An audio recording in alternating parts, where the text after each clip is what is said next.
Welcome to the Human Reboot with me, Emma Last.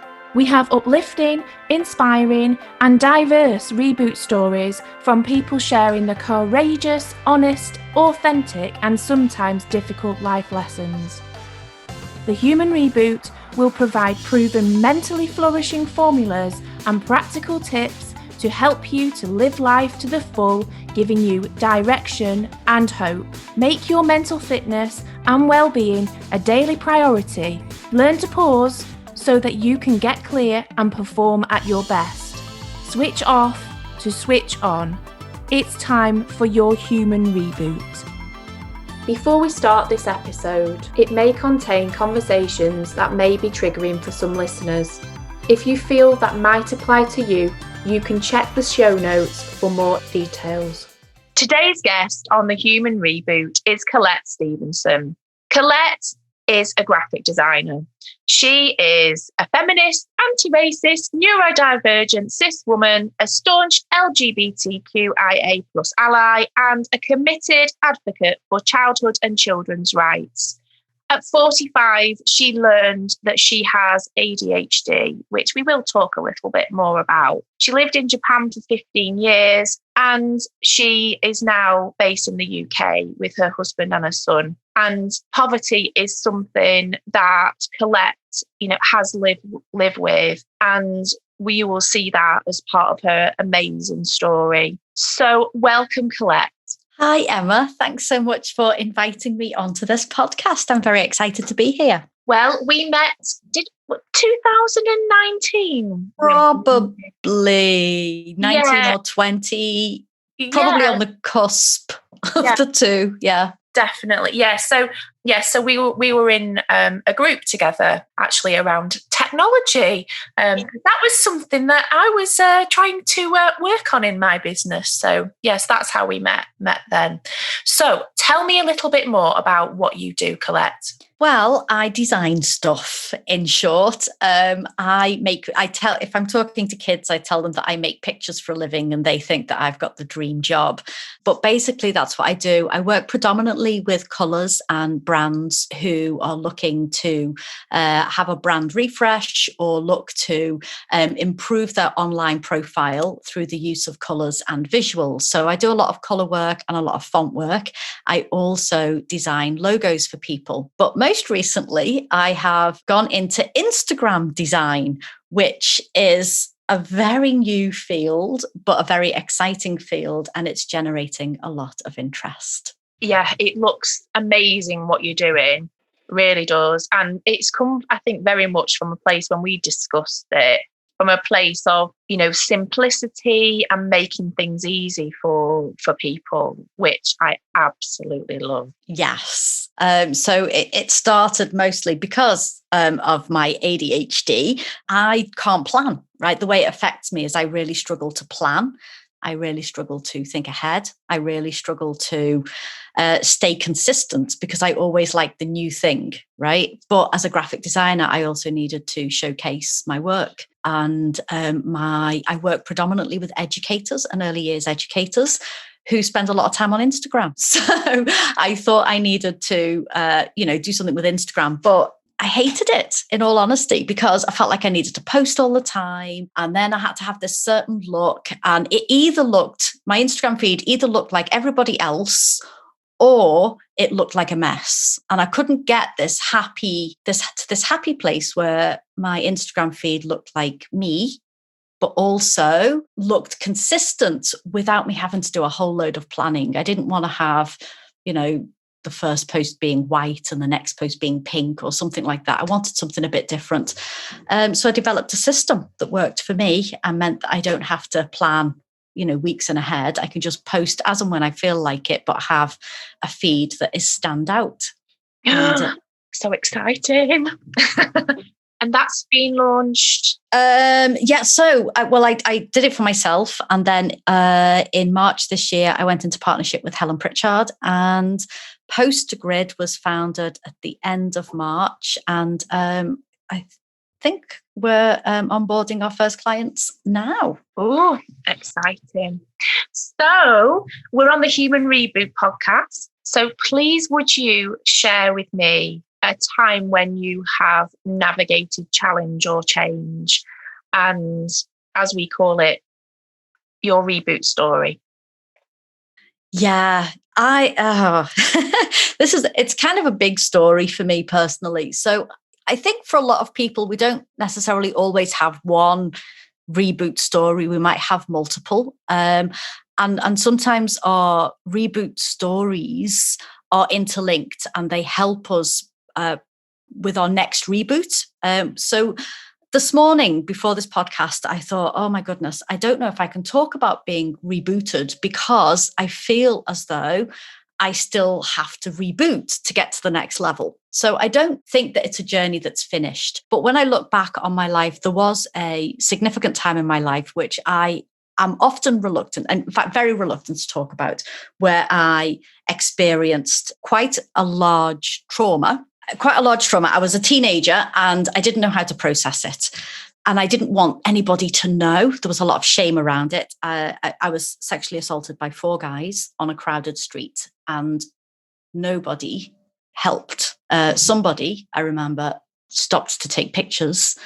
And I didn't really know how to process that at all. I had no clue how to process it. And this is going back, almost 30 years now, I suppose. Is it 30? No, 20 years. I got some rubbish at math. Can we edit that out? I'm rubbish at math. But anyway, it goes back a long time and I didn't know how to process it. I didn't know how to talk about it. And back then, there was no such thing as PTSD. And I knew about the concept of, don't blame yourself. It's not your fault. But that didn't feel real to me at all because my reality and my experience felt like it was totally deserved and totally my fault. And so I spent quite a lot of years not recovering from that. I'll be perfectly honest. I lived with that trauma for quite some time and ended up in not very healthy relationships. I had recurring incidences of assault and abuse after the fact. And it became kind of normal for me to live that way of life. And at one bizarre point, I remember I was in a relationship with someone and I lived with him. And one day he brought home one of his girlfriends and I was in the kitchen baking scones while they made out in the living room. And when I look back on that moment, I think, who was I? Like, who was that person who felt so small, who felt so lost, who felt so insignificant and undeserving? That it's such a long time ago, right? It's such a long time ago. And it's funny to know that something that can be so long ago can still play a part in hurting us today. It's still there because that sense of undeserving and that sense of worthlessness carries through on our journey. So every time we go through some kind of reboot, every time we go through some kind of discomfort, every time we go through some kind of growth, those feelings are still really present. Those feelings of, I don't deserve this, are still there. Excuse me while my voice shakes. I'm just hiding. I'm hiding behind the mic because I think I'm worse than you. You just take your time, Colette, because I'm just truly and utterly honoured that you have chosen to share this with me. So it's a funny thing. I feel like I'm at the stage in my life where I have to own those dark times and I have to talk about them openly, because when I heard other people talking about their stories, I felt like I had permission to find healing and move through it myself, if that makes sense. And I know, and it's a funny thing, it hurts to know as well that there are people right now who are going through really, really hard times and they don't see a way out. Right? That they don't, because when you're in it, even though you might know academically it's not forever, even though you know that you might be able to do something different, you don't know how. You don't know how to move from that point of being. And especially when being mistreated or being undervalued or being less than worthy in other people's eyes is normal. When that feels normal, you can't imagine ever stepping out of it or doing something different at all. And that's where I was. I smoked a lot of marijuana in those days as well. I think partly to numb everything, which it did, but it also numbed, I think, my escape route. I didn't see it at that time in that way. I just wanted to be stoned constantly. It's not something I ever talk about publicly. So this is I'm actually going a bit pink looking back. That was my life. I lived in a basement getting stoned with a guy who brought home girlfriends. Not a great place. And then at some point during that time, I had this dream, and it sounds like I'm not very woo-woo, right? I used to be very woo-woo and very spiritualist and very reliant on the spirits to save me, right? I thought that would be my way out. And bizarrely, it was a dream that moved me forward. But now I don't actually subscribe to it so much. It's a funny thing. But I had this dream that I was walking through an ancient village, a Viking village. And as I walked through the village, on either side of me, there were these huge, dark black cliffs, and the houses were all deserted. There was nobody there, just me walking through this kind of narrow village, houses on either side and this big dark cliff. And then I got to the end of the village, and right in front of me was another huge, big, dark cliff. And I knew I couldn't go back. I don't know why, but I knew I couldn't go back. And then I was stuck against this cliff, and I didn't know where to go in the dream. And then I looked up, right at the top, there was this sliver of sky. And in the dream, I knew that I just needed to get to the top of the cliff and I'd be free. And I woke up that morning and I thought, I've got to make a change. And I don't know, it wasn't really a thought in words. It was a feeling or a hope or a realization that I didn't have to stay stuck, surrounded by this darkness. I could get to the top of the cliff. It was the first time I saw the light. I'm doing little inverted commas there, but I saw the light. And I'm not saying it was easy to get from that point to changing things, but that was, I suppose, the beginning of a reboot that I didn't know was about to happen. But I started working again. I started earning money again. I started trying to save my money. I knew that I needed to leave. So I left the country entirely and went to Japan, thinking I would go there for a year and improve my resume and come back and be a teacher. But I ended up being there for 15 years and running schools and opening businesses. And I met my husband there, and I had my life just transformed. So that really, in a nutshell, is that part of my reboot story. Oh, thank you so much for sharing that with us. And then you decided to come back to the UK, didn't you, after that time in Japan? Yeah. And it's a funny, there's a lot of, when you can look at things with hindsight, you can actually see how things jigsaw together, but in the moment, you don't know what's happening. But at the time that we came back, my son, my son at the time was 3, and it was clear that he was autistic and he needed support. And my Japanese language skills were not strong enough to be able to advocate for him or to be able to talk to the teachers about what kind of support was needed. So that was a big motivator. My dad died, and I, at the time, was unable to get back to the UK. It's complicated, but I wasn't able to. And so that was quite hard. And so when I did come back to the UK to visit, I was in the state of grief and a state of needing very desperately to change things. And I talked to my husband, and we knew that our time was running out in Japan and we needed to leave. And somehow on my visit home, we ended up buying a house without planning it, really. It was kind of a mistake because my husband's not British, so he didn't have a visa. And I just didn't return to Japan at that time. So I didn't say goodbye to my friends. I didn't pack up my belongings. I just came to the UK with my son, left my husband behind, and bought a house, which seemed, to be honest, at the time, like really, really practical. But looking back, it wasn't at all, because what happened was, because I hadn't been a British resident for a long time, I didn't qualify for any support at all. I couldn't open a bank account. Obviously my husband didn't have a visa, and we had a cafe at the time in Japan, so we had to close up that cafe, so our income dried up. I sponsored my husband's visa in Japan, but couldn't sponsor it in the UK because I didn't earn enough money, because, of course, at that time, I was a lone parent of a 3-year-old with additional needs, so I couldn't work. And in the UK, there is a rule where you have to be earning a minimum of 18,600 to be able to sponsor a spousal visa, which obviously disproportionately affects a lot of mothers of young children, meaning their spouses can't live with them and children are without their fathers. So there was that. And then my husband then, of course, was of no fixed abode because I couldn't sponsor his visa, not being in Japan. So he went to Canada. And we had about, I think it was 18 months of 2 years where we had zero income. And we'd been lucky that we'd been able to buy our house, but our house was in a state of disrepair. Our savings dried up and we had no income. And we didn't qualify for any financial assistance at all. And at one point, I'd got a letter from the Department of Work and Pensions telling me to move back to Japan. One day I'm going to find that and, hold it up and say, this is shameful.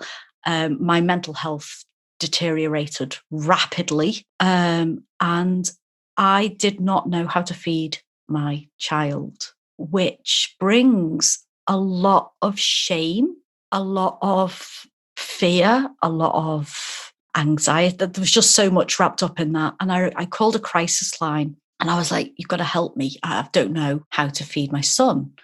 And they were like, oh, I'm sorry, you don't qualify for income support, so we can't help you. Right. So I was like, what kind of country is this? Was my thought. And I was very negative, right? It was very, obviously it was a negative time. So I was feeling very negative. What kind of country is this where the more you need support, the less access you have to it was my feeling. And it again, my mental health just crashed. It nosedived rapidly and I didn't know. I felt stuck again. And to me, it felt like when I was in the UK, my life was dark, because I then associated all this pain and all this darkness with when I lived in the UK before I left for Japan. I left to Japan and my life flourished and I came back to the UK. And within a year, I was back in this dark space where I felt trapped with no way out. But in my mind, because of what had gone on before, I also knew that sky existed. So even though things were really dark, and even though things felt really hopeless, and even though I didn't know what was going to happen or how it was going to unfold, I knew that it wasn't forever and things would improve. So I had this mantra, this ongoing mantra, it's not forever, it's not forever, it's not forever. Things change. And just take one step forward, just keep moving through it one step forward and things will change. And they did. And that was 3 years ago. And things have changed. And it's got nothing to do with, any help from being in the UK. But I also realize now that the darkness is not related to geography at all. It's just something that we go through journeys in our lives and we make decisions and they have a knock-on effect. Or sometimes our circumstances impact our mental well-being or impact our families or impact our lives in ways that we can't control. And there's so much that we can't control. But then there are things that we do have some control over, and it's what we do next. And that's basically what I held on to that whole time for 2017, 2018, 2019. It was what I could do next that mattered, not what had happened before. Just little steps forward. So you also just shared with us before about your son having additional needs. So, those needs haven't necessarily gone away and you needed to make money. So how did you kind of resolve that situation and start steps forward? That's a good question. In some ways I was fortunate because I had been self-employed for many years and I'd run businesses in the past, so to some different degrees of failure and success. But because I'd already had that experience, the next logical step for me was to try and generate an income for myself. The struggle that I had was that in the UK, I didn't know anybody. I had no friends. I had family, but I didn't actually know anybody. I didn't really know where to start. And my skill set didn't feel like it transferred over here because I didn't have the certificates. That's the other thing in the UK. Everything you want to do, need some kind of certificate or gold stamp or seal of approval to say that you're eligible to do a particular job. And so my 20 years of experience in whatever I'd been working in counted for nothing. I couldn't even get an interview at Starbucks to work part-time, despite having run my own cafe. I mean, it just seems bizarre to me looking back. It was very bizarre. But anyway, that's a different topic. There was a lot of obstacles and I had to find a way to generate an income. So I thought, well, okay, I can make stuff, because I used to make flyers and brochures and posters and logos for my own businesses. So I can make stuff. So that was one thing I thought I could do. So at that time, my cousin said, have you heard of Helen Pritchard? And I was like, no, never heard of her, right? And my cousin's like, oh, I met her at some event thing. She does this LinkedIn training stuff. You should have a look. So there was a 5-day free challenge coming up. So I did that 5-day challenge and was like, right, okay, I'll use LinkedIn and try and get customers.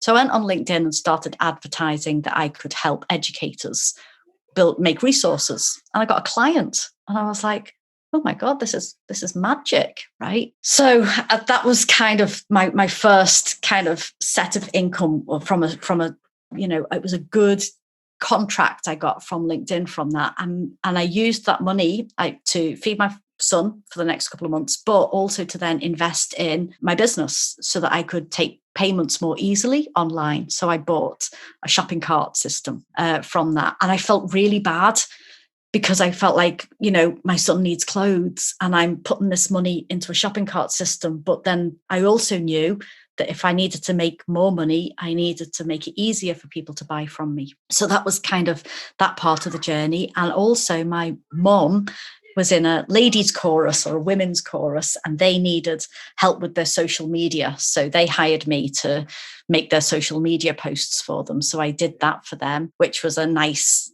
little earner in the background. And thank you, Mum, and your chorus for that. And that gave me a lot of confidence. I redesigned their logo, which made me realize that it was something that I could do for other people as well, not just for me. And bit by bit, I started getting clients in that way. And then I pivoted for some reason. I panicked, I think. I was like, oh my God, I'm not good enough. That sense of not being deserving and not being worthy and not being good enough, stopped me in my tracks. As soon as I started getting regular clients, I was like, oh, I'm not good enough. I'm gonna fail. I'm gonna flunk. So I stopped and pivoted and started offering parent support because one of the things that got me through that very, very dark time was that I'd worked with kids for so many years. The one thing that wasn't majorly impacted was my ability to support my son with his additional needs, because I knew enough about his struggles. I knew enough about what his triggers were. I knew enough about his emotional responses to be able to support him. And I thought other parents going through a hard time don't have that background and they might need that support. So in my mind the whole time is other people going through these dark times, how are they coping, right? So that was my thing. So I pivoted and started offering parent support.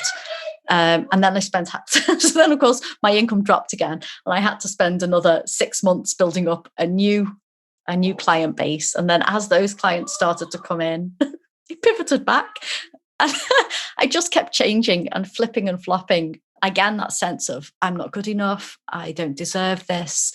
And it just kept, and I will admit it still is there a lot. It kept coming back. So I pivoted again and went back into design, focusing on kind of mascot design, helping educators, and actually staying in that kind of child-centered role that I am very passionate about anyway. So it integrated that early years experience that I loved. It integrated the work that I did with parents, and it integrated the work that I did with design. And so that was what led me to now, I suppose. And we can, I think we can hear somebody having some fun in the background somewhere there. Yeah. I know when we've talked, you have a very happy family life, I think. No, despite, any challenges that... Yeah, no, we have a lovely family life. It's a very very fortunate. It's a very relaxed, happy home. During lockdown, it was bliss because we all enjoy being with each other. So about Was it about just over 12 months ago that you discovered that you had ADHD? Yes. Yeah, that was transformational.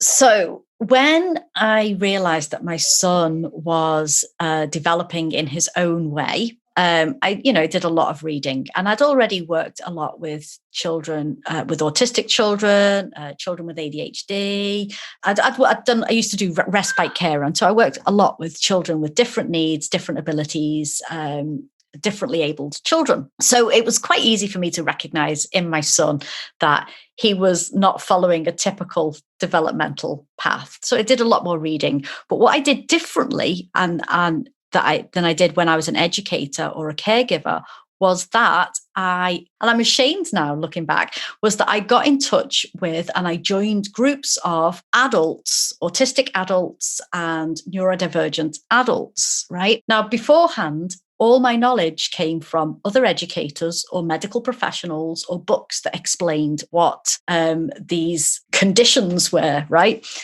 So my knowledge was flawed. It didn't come from people with lived experience. It came from people who pathologized these things. So I entered these groups really to find out how I could best support my son. And in one group, I think it was called Actually Autistic, or I can't remember what it was called. I was like, oh my God, I feel like I belong in here, right? So there were a lot of stories and there were a lot of crossovers and there was a lot of chat. And I felt this sense of belonging that I had never experienced in real life. So I was like, maybe I'm autistic, was my first thought. Maybe I'm autistic. So I started engaging with people and talking to people.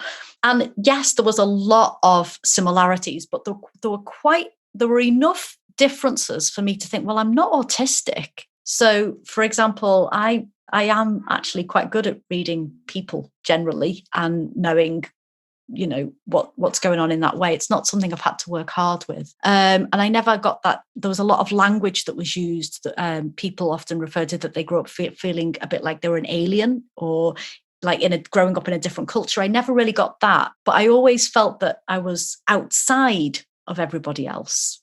So there was in these groups, there was a lot of talk where I was like, well, it's similar, but it's not the same, right? Was this overriding thing. And I chatted to different people and they were like, well, have you looked at ADHD? Now, in my head, ADHD was like naughty boys bouncing off the walls. And I'm thinking, well, that's not me. I was not that kind of kid.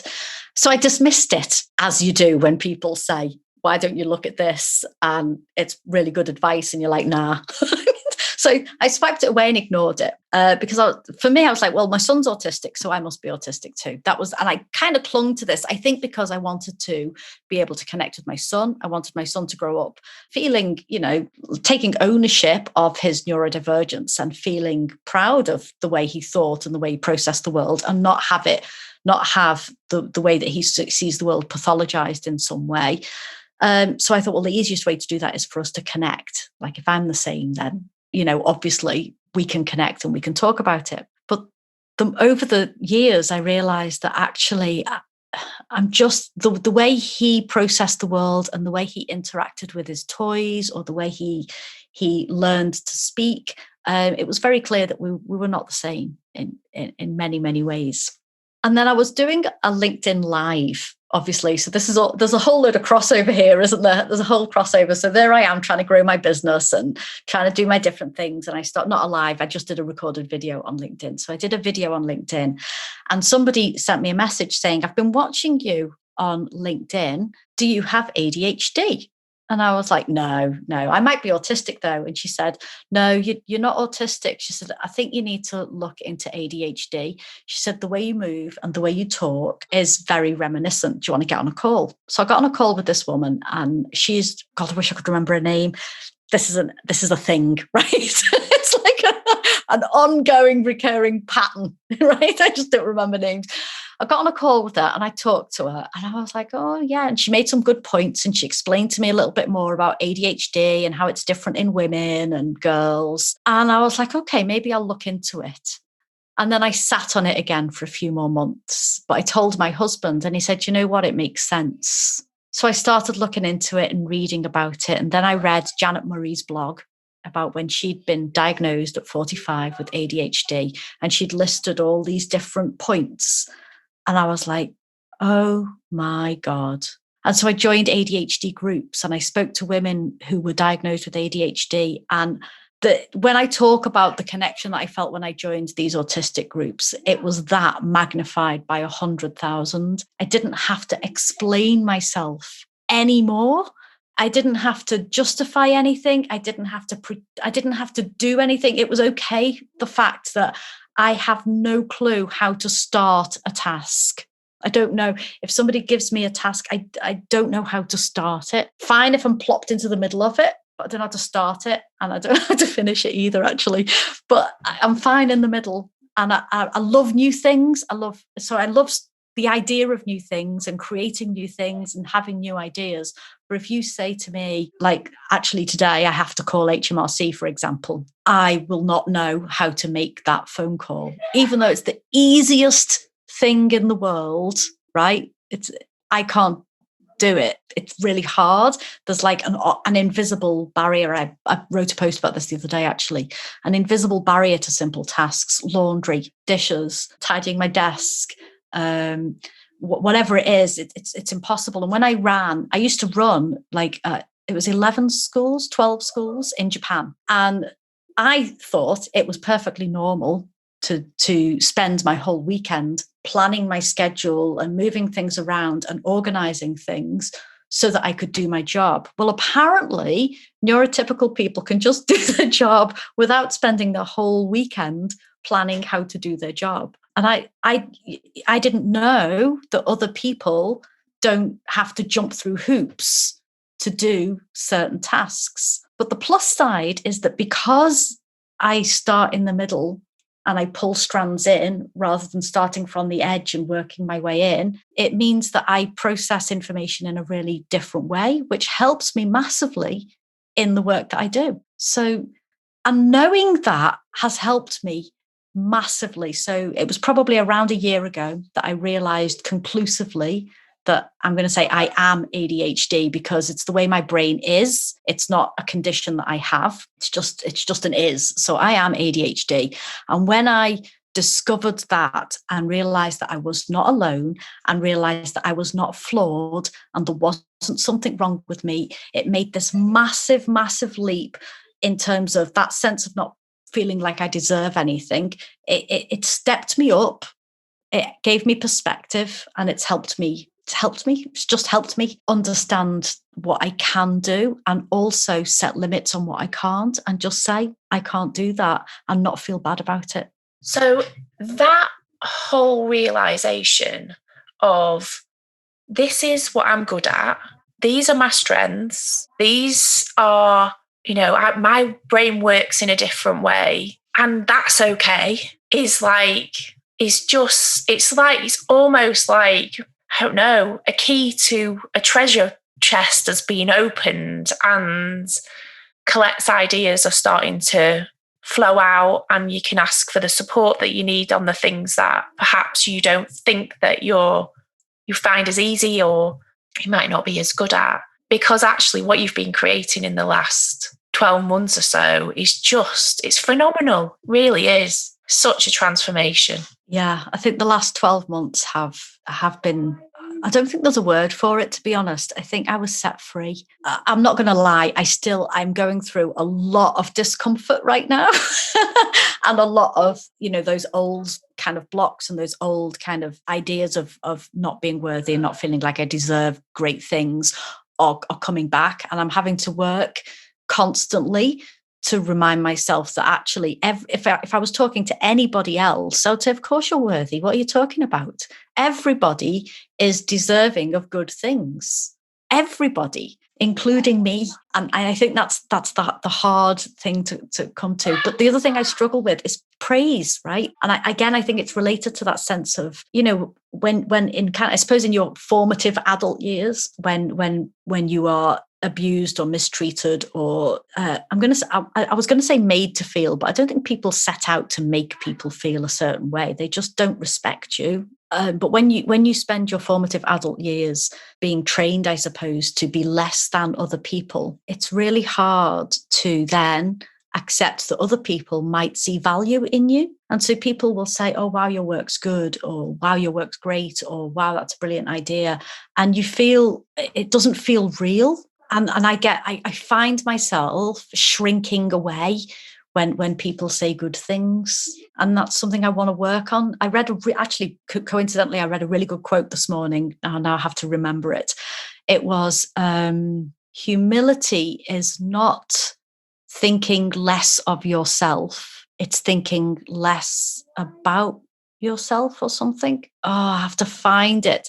It's about that idea where you don't have to reduce who you are to be humble or to experience humility, but you just need to think about others and realize that they are equally worthy. Which to me, that's the easiest bit. The easiest bit is thinking that everybody is equally worthy of success. The bit that I struggle with is realizing that I too am worthy. I think, one of the things we do in the Human Reboot is we actually, and it's only really one of the times that within the whole program, we very much are focusing on the future, because that's the difference really between sort of coaching and mentoring and therapy, isn't it? Therapy often goes into your past, and coaching and mentoring goes forward. But in the Human Reboot, there is one part where we really start to kind of look at actually how we've become who we are and where some of our strengths have come from. Because often from adversity, we gain real strengths, and we, sometimes there's some kind of deep rooted beliefs like, you've got that, maybe you're not worthy enough, or, certain things, when people have been perhaps conditioned in a certain way or perhaps bullied in their life. It's not that they're in a place where potentially they need therapy, but it's more that they could have therapy on it. But it is also trying to kind of pull out those strengths those things that have helped them to become who they are. And we look at those things and actually start to celebrate some of those. Actually, when that rubbish thing happened to me, this is what came out of it, and this is why it's almost like pulling resilience out and celebrating that resilience.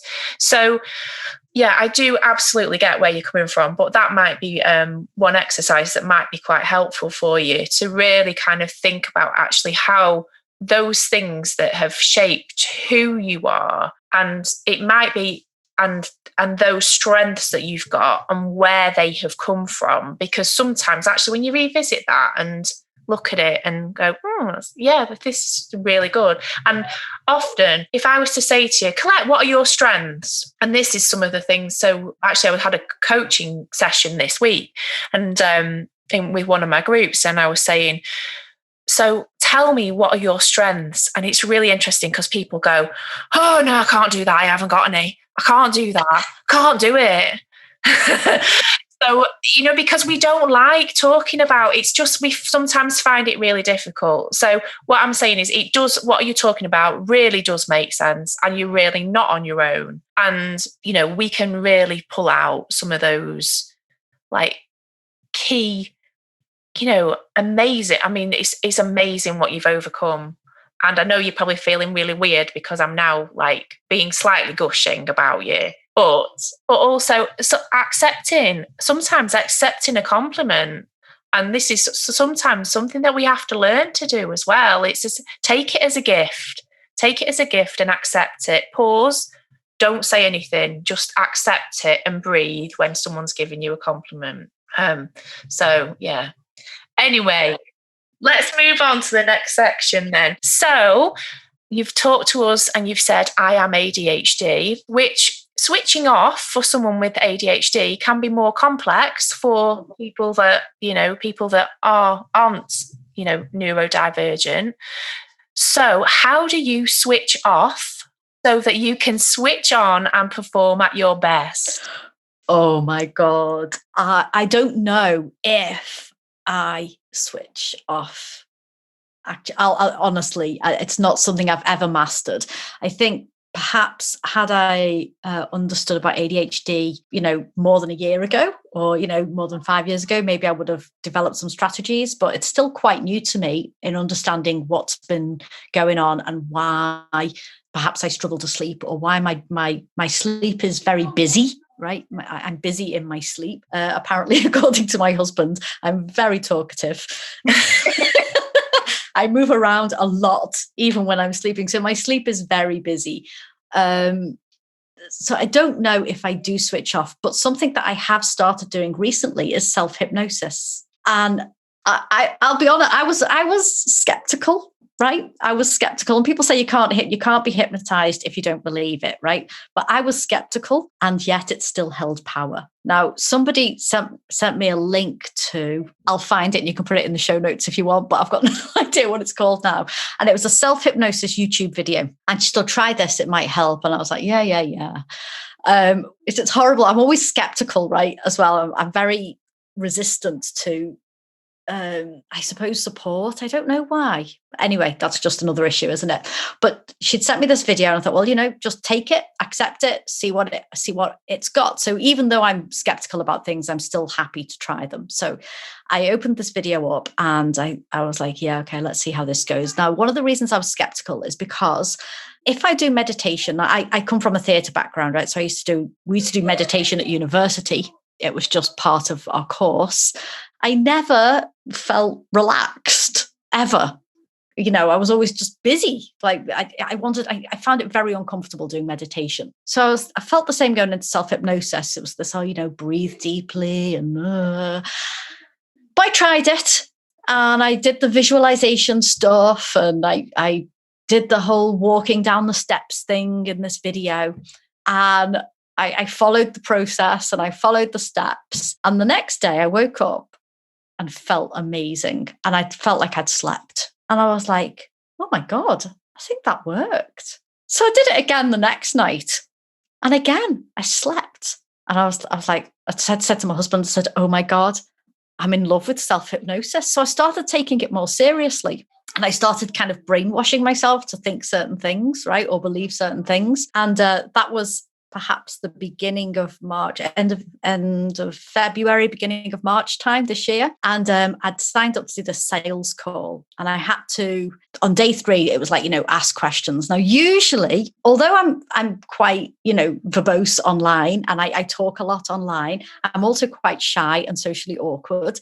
So in these kinds of training courses, I'm always nervous about asking a question because I always think my question's going to be a bit rubbish, or it's not going to be good enough, or it's going to be like really obvious. But I went into the sales call having done about a week and a half of this self-hypnosis thing. And I wanted to ask about how I could sell my Instagram grid, right? So that was my question. I was like, I've got this thing, but I don't know how I can sell it to people, or what price I should sell it at, was basically my question. And Helen Pritchard was in there, and I was really nervous. And I was the second person to ask the question. And I was like, oh my God. And I was like all shaky and nervous. But because of this self-hypnosis thing, I believed I could ask that question and that my question had value in a way that I'd never believed before. So I asked that question. And a week later, I was in business with Helen Pritchard. So yeah, I don't necessarily switch off, but I do think that self-hypnosis is quite a powerful way to control my alertness, if that makes sense, or to manage the way my thoughts are ordered. Yeah, so that's great. Well, I find it really interesting because a lot of people think, well, I don't want to be hypnotized because it's, they might view it as, the kind of the showmanship really that you see on TV. But kind of the way that, I've kind of been told about it really is that it's very sort of deep breathing, deep relaxation. It's almost like that sort of potentially that slightly level under, a kind of a greater level of relaxation, really, than meditation, for example. So I think the difference between that and meditation is in meditation, it's quite passive. You're following the instructions and you relax your body and you relax your toes and you relax your mind. That's the bit that I've always struggled with. Like, relax my mind. What does that even mean? But with self-hypnosis, you are consciously thinking about what you're doing and what you're saying and what you're thinking. So it means you don't switch off. You stay on, which puts me to sleep. Which helps you switch off. Magic. It's magic. It's been magic for me anyway. But yeah, I don't really switch off. So, okay, well, I'll have to keep an eye on that then and make sure you are. Don't want you burning out. Okay, so normally within the Human Reboot, we always ask you, what is your personally flourishing formula for life? So do you live by any kind of mantras or mental fitness or anything really, any key learns that you've had that you could share with our listeners that might help them on their journey? Yes, I think I do, but I've never really thought about it before. And it's to just keep going. That's it. It's not fancy. It's not wise. It's not, life-changing or transformational, except that it is. It's to just keep going. When things are great, don't get complacent. When things aren't great, keep going. Even if you can only take like a tiny step, or even if to keep going is to take a rest or to take a break or to pull away from something, but to keep going in some way. And you don't have to know. I think there's a lot of pressure on people to know what their big goals are, right? But your goals can shift and change. And sometimes we just have to keep going in order to be able to see our goals. Sometimes we have to walk along the street to get to the bend in the road to be able to see what our goal actually is. Before we get to that bend, we're stuck and we don't know where we're going. And there's turn-offs and distractions and all kinds of stuff. But I think we just keep going. Because like you said earlier in the podcast, things will change. Things do change, always change. They always change. And we can have an impact on what kind of change is going to happen. We can impact the change that we want to see. We can't change circumstances. So actually, I was once in a massive earthquake in Japan, the big one in 2011, where there was a huge tsunami and the nuclear power plant meltdown and things. And I was under the table with two kids holding their hands. And the earthquake was 6 minutes long. And I got motion sickness. I mean, it was big, life-changing, hugely memorable incident, right? And I was under that table holding onto these two kids' hands. And I was thinking, if this building comes down, this table is not going to save us, right? So in that moment, I couldn't change a thing other than what I was focused on. And I focused on those kids, and I focused on making sure that they felt secure and safe, like they weren't alone. And I focused on making sure that we got through those 6 minutes to the best that I could with each other. That was the only thing we could do, is just wait it out and choose what to focus on. So and that stays with me today as well, that idea that we can't necessarily change what's happening around us, but we can change where we choose to focus. Yeah. And also it's focusing on what you can control and what you can't control, isn't it? It's like, not focusing on the things that you can't control. And actually that's a huge part of sometimes managing all the things that are going on in our lives, is sometimes separating those things out. To help us to kind of work out what we do want to focus on and what we can focus on. Because sometimes there are waves of life that we have to surf, and we have to find a way to move forward. So are there any books or communities or people that have inspired you along your journey? This is my huge weak point. I don't remember. It sounds terrible, but I don't. So many people, books, quotes, videos, movies have impacted me and influenced me in my life. I can't separate them from one another. I don't know if that's part of the way that my brain is wired, but I don't retain people's names. I don't retain where information came from, but I jigsaw the information away and siphon it away, and it integrates with other pieces of information. What I will say is that entering Helen Pritchard's world a few years ago changed my life and got me out of poverty. So obviously I am a huge fan. So there's that, but also there's been so many people online. I mean, Vicky Jakes in her community has helped me in the last few years massively. Just so many people, big and small. I mean, I could say I read a book, right? But I never get past the second chapter. So I read the first couple of chapters of a book and I'm like, oh yeah, that's brilliant. So I read Dale Carnegie's How to Win Friends and Influence People. I'm like, oh, this is a brilliant book. And then I never finished it. You're not the only one.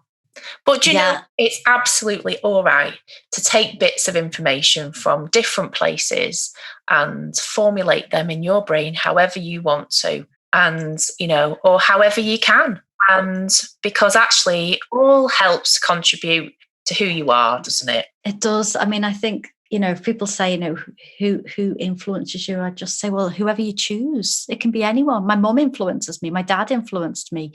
My sister, my younger sister, is a massive influence on me. My husband, my son.